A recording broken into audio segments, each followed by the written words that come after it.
हो आणि परवा पण दुपारपर्यंतच देतो समजा. 3ला दुपारपर्यंत. हा कारण की ना 3 तारखेपासून ते 7 तारखेपर्यंत उत्तर महाराष्ट्रात खूपच नंदुरबार, धुळे, जळगाव, नाशिक, मुंबई, इगतपुरी समजा कोकणात, संगमनेर तुमचं इकडे गंगापूर,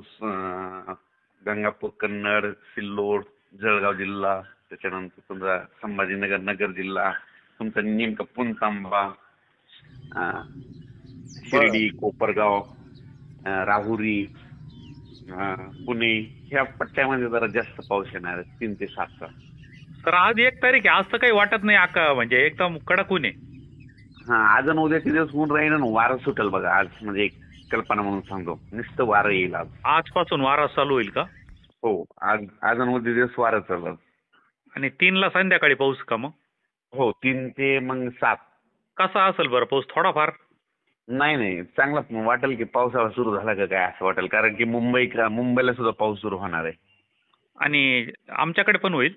हो मुंबईला सुरू होणार आहे, मग वाटेल की की आता पावसाळा सुरू झाला असं इतकं म्हणजे वातावरण तयार होईल. कशामुळे सर हे असं वातावरण एकदम? टेम्परेचर वाढलं ना. हो. नाही मग टेम्परेचर कसं असतं, टेम्परेचर समजा हायस्ट झालं की लगेच तिथं निसर्ग येते त्याला दाबण्यासाठी. आणि मग पुढे पावसाळ्यात कसं व्हायचं? पावसाळ्यात यावर्षी खूप पाऊस आहे. नाही मग आता मे महिन्यात झाल्यावर जून मध्ये येईल का पाऊस पण?